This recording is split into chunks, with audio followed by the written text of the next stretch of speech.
Welcome to Coursen's Corner, a protective strategy podcast to help you succeed in staying safe. My name is Spencer Coursen. I am a threat management expert and founder of Coursen Security Group. And in this week's episode, we are talking about the safety traps of social media. There was a new documentary that came out on Netflix last week called The Social Dilemma. I'm sure a lot of you have seen it. A lot of you have been talking about it, seen a lot of things on, social media about it. And the documentary explores the effects of smartphones and social networks and how they impact human behavior. One of the more prominent talking heads is Tristan Harris. If you follow tech or YouTube or anything at all, I'm sure you've seen things about him. He is a former design ethicist at Google. And he does a pretty good job explaining how social media is no longer a tool for people to use, but instead is a product that is driven by profit, one that has morphed from being a place for people to come together and has instead become a place to collect data on consumer behavior, drive up ad revenue, and really manipulate user engagement to increase and to increase exponentially by, employing physiological exercises which trigger by employing psychological exercises which trigger a physiological response, very similar to addiction, trying to capture and direct their users to perform and engage in a fashion that is most conducive to that platform's bottom line. Now, I had a few different takeaways in watching this doc. It's always important to realize if you're being there's a thing when you're interrogating a suspect or if you're interviewing someone in the field, and you always want to be able to differentiate if someone is selling you a story or if someone is telling you a story. And this documentary kind of hit me two ways. On one side, it was I felt that they were a little cheesy in the over dramatization of how things were played out, but on the flip side, some of it was these founders and these coders who were at the forefront of when these platforms were first coming into development that knew, because they were the ones who were programming these things to be most addictive, but then found themselves, victims of their own creation. They themselves were very, addicted to the own product because they had specifically designed it that way. But some of the stuff that I found really interesting was that, look, it seems logical that with such massive amount of data that the Facebooks and the Googles and the other big social media platforms would need some way to prioritize and organize and distribute what people see in their feeds. I mean, that sounds legitimate. That sounds perfectly reasonable, right? And it seems plausible that in order to enhance a user's engagement, that you would want them to see more of the content that was created to your specific preference. Which, for the most of us, that part is fine. If you like looking at cat videos and you engage, and comment on cat videos, you're probably going to see more cat videos. I mean, I know that's how my feed looks. It's not a bunch of cat videos, but my IG algorithm has me dead to rights. If I had to guess what the headline on my profile says that they would sell to, prospective advertisers, it would read that I'm an alpha consumer, a truck driver, a dog owner, an ex-soldier with a security company and a hot girlfriend, which, if you look at my feed, is exactly what you get. Where's my phone? All right, yeah. Sports scores, Big boy toys, guns, tactical gear, German Shepherd training videos, workout vids, Raptor mods, and every once and again, they'll throw in a vacation spot or a girlfriend gift idea. I mean, they know me pretty damn well. But it's not just that your algorithm learns what you like and then tries to show you more of what they know will ensure your engagement. That's just the front half of it, the stuff that you want. And so, of course, it makes sense to you that it would show you these things. But the more nefarious side of the algorithm is that it is intentionally trying to manipulate what you like. You have to keep in mind that when it comes to personality traits and interpersonal insights, the algorithm not only knows us better than our best friends, but in many cases, it may even know us better than we know ourselves. I mean, there have been a dozen or so studies on this where we're given enough data, the algorithm was better able to predict a person's personality better than, their family or their friends ever could. With just 10 likes, the data could, for example, predict what you would do better than a coworker. But with 70 likes, it could beat a roommate. With 150 likes, it could score higher than a parent or a sibling. And with 300 likes, it could beat your wife. It could beat your spouse. It could beat your lover. And this is one of the reasons why people get, so freaked out when they were, talking to a friend over the weekend about needing a new pair of sneakers. And then when they log back into Instagram on the drive home, there's an ad for a new pair of sneakers. And they're like, oh my God, my phone's listening to me. Your phone wasn't listening in on your conversation. It just knew because of your historic pattern in practice that if you were looking at this and you're also looking at that, and then you scrolled past this other thing, that you're probably going to be interested in this thing too. And it's not like, the only ads that popped up were the sneaker. It's just that your attention was most drawn to that sneakers because it had already been at the forefront of your mind and had already been engaged in a topic of recent conversation. But because they know this, because they know you better than you know yourself, they can also push you toward topics that they know will incite an emotional response. Because the longer you stay on a particular platform, the more primed you are to engage in a specific topic of conversation, the more willing you are to invest your time into debating a hot button topic, the more they can charge a company or a political party or a fundraising campaign or anybody else who's willing to pony up a few bucks for your attention to make sure that their target-specific advertisement gets seen in your feed. Because even if you don't engage with it, the subliminal impact has already been made. And even without our knowing it, social media has perfected the art of inception. I mean, I love Christopher Nolan movies as much as anyone, but it's not like social media companies need for Leo DiCaprio and crew to kidnap you on some transatlantic flight, drug you to sleep so they can manipulate your dreams. Nope. Now all they have to do is just drop in a subtle meme about how Ginsburg's death will impact the national security of this year's election. And since they know exactly the order of what you're going to see and how you're going to see it and when you're going to see it, they can prime you so that you're already triggered to respond to whatever your friend posts a few swipes down and engage in either support or debate about whatever it is they said. And then just like that, you're on the app for a few minutes more than you otherwise would be. And why do they do this? They do this because these algorithms are intentionally designed to prey on our baser human instincts, to react to the fear, the unbelievable, the outrageous.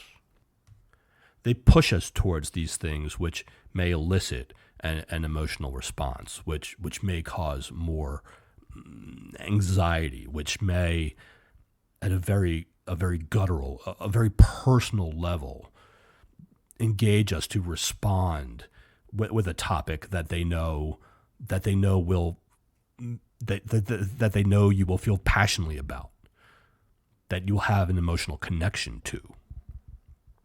And it's one of those things where if you really want to influence an outcome, it's like what a master manipulator does very well. They find something you are emotionally invested in, and then they exploit your investment in that emotion for their own personal gain. And it doesn't matter whether that be your love of family or your love of God or your finances or your children or your passion projects, politics, your husband, your wife, your lover, what have you.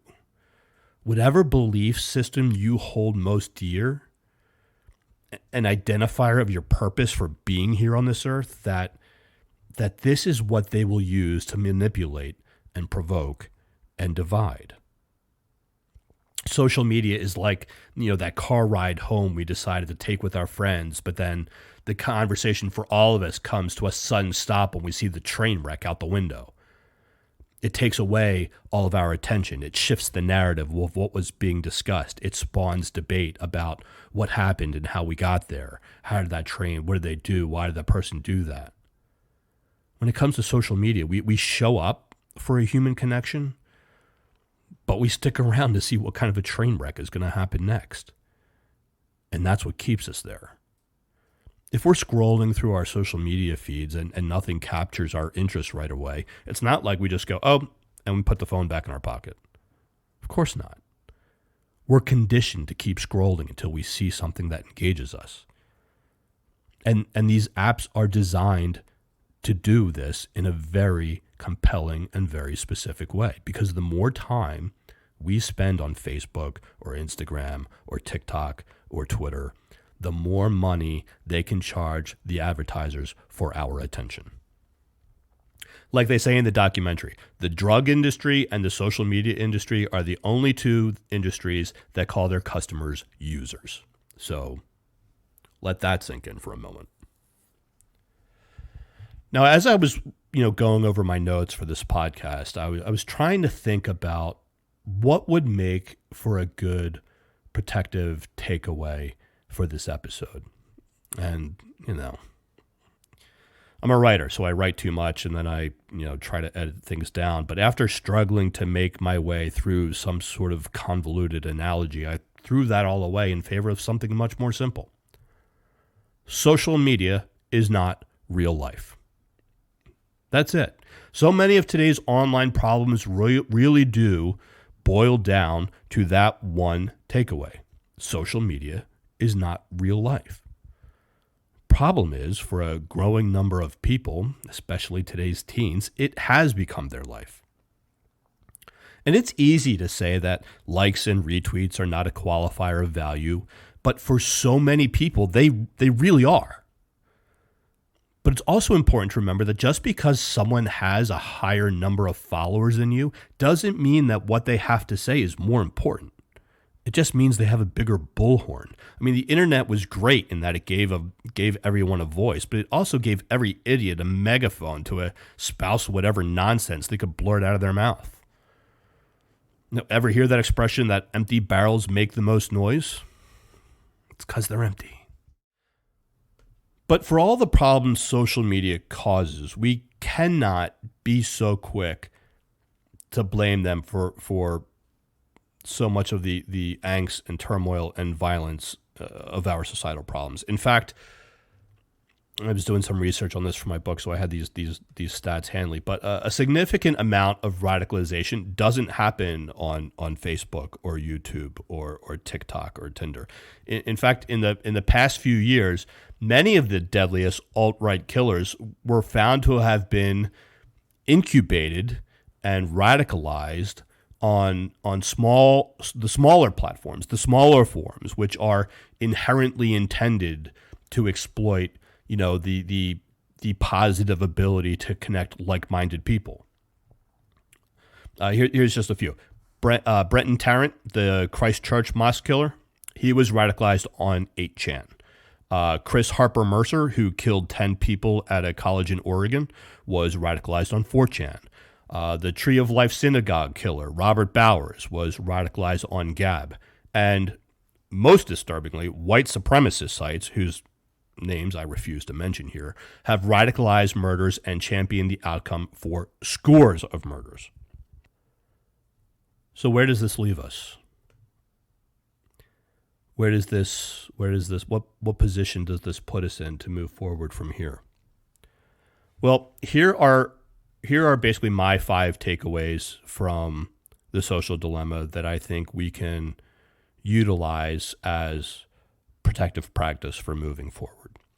Number 1, turn off the damn notifications and on your phone and take back control of your own life. Okay, you do not need to be notified of every sports score, of every text, of every update, of every email, of every person who tagged you or added you or mentioned you in whatever. You don't. I mean, it may feel great to know that you're that sought after, but I have resorted to batching my emails. I have resorted to not responding to texts every once in a while. Now, listen, are there times where you're working on a specific project or you're working with client needs and you need to be on top of those specific people? Sure. But you can filter those. You can tailor make your notifications to the specific task that you have at hand. But just keep in mind that the phone notifications are designed and intended to entice your engagement. They are not designed to keep you informed. And perhaps more specifically, always remember that information is what we seek, but opinionated entertainment is what seeks us. So first things first, turn off the notifications, or at the very least, prioritize them in a manner that will have the best impact on whatever pursuit you are currently engaged. Number 2, always keep in mind that there's no truth in the news, no news in the truth. That's not my quote. Can't remember where I heard it, but I always loved it. There's no truth in the news, no news in the truth. Most of the world's news is not in your news feed. And the headlines that are in your feed very rarely provide enough of a takeaway for you to form an informed opinion. So while it may be fine to get a headline from social media, you really should try to get the full story from, a few other multiple legitimate news sources. Which brings me to number 3. If you really do want to understand something fully, you need to be able to passionately advocate for both sides equally. Be especially skeptical about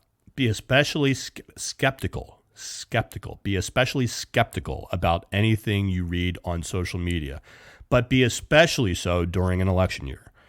God only knows what the next 40-some days are going to look like, but as the documentary tells us, fake news spreads 6 times faster via social media than the truth ever could. So, go ahead and do your own research and take everything else you may hear or see online with a grain of salt. Number 4, if you are the kind of person who can easily and willingly do away with and delete from your phone a particular social media application for, a day or a few days, a week or a month, then you are probably not part of the problem. The problem lies with those who say they can, but can't. And if you're not sure which one you are, go ahead and give yourself a week off from the app you use the most. And don't give yourself any excuses for why you may come back.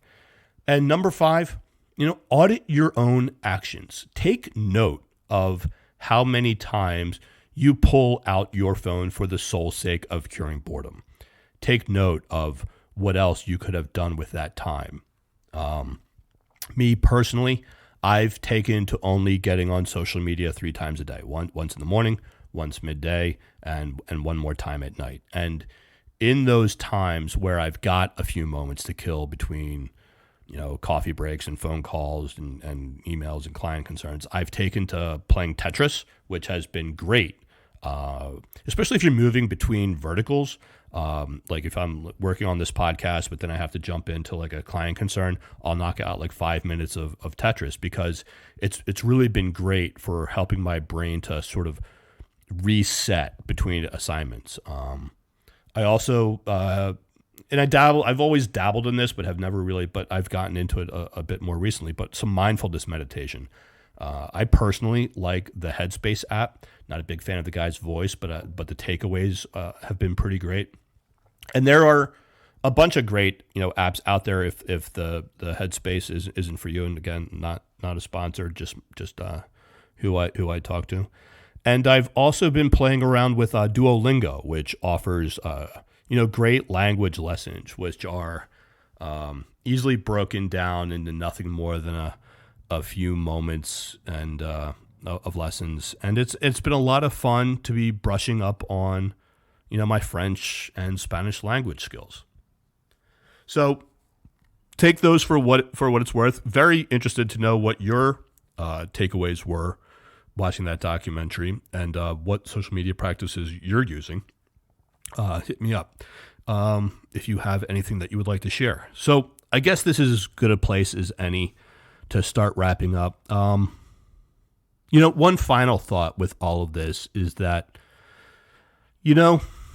I sort of touch on this at the beginning of every podcast, and it's one of the things my business does really well is that we help clients and people in need to succeed in staying safe. And another thing you've likely heard me say a million times before is that awareness plus preparation equals safety. And while I think that this social dilemma documentary could get a bit cheesy with its, very special episode after school special type reenactments with, God, I can't remember the actor's name, but the guy who plays Peter from Mad Men is the one who's portraying that evil algorithm, manipulator guy. While those parts were a bit cheesy, the overall takeaway of the documentary, I thought, did a very good job of raising our awareness to just how these social media platforms, one, make their money, and two, do their very best to impact our outlook and influence our decision making. So, if you take nothing else away from it more than that, at least you are now aware of the fact that the deck is stacked against you, and whether or not you continue to play or even how much you continue to play is completely up to you. But, can't say you weren't warned, and you can't say you weren't given the tools to prepare today for a safer tomorrow. So, okay, folks, going to wrap things up there. Hope everyone has a great rest of the week. Stay safe. Make sure you are registered to vote. Be good to one another, and be sure to check out the show notes on for some relevant links to not just today's discussion, but some news about my book where you can pre-order it, and hopefully soon I'll be able to share with you some renderings of what the cover of the book will look like. We've gone through a few different variations thus far, and I think we are very close to having a final version. I'm excited to see it, and I can't wait to share all of that with you too. Okay, that's it from me. Thank you. I love you. I appreciate you. Work, sweat, win, and I'll see you back here next week.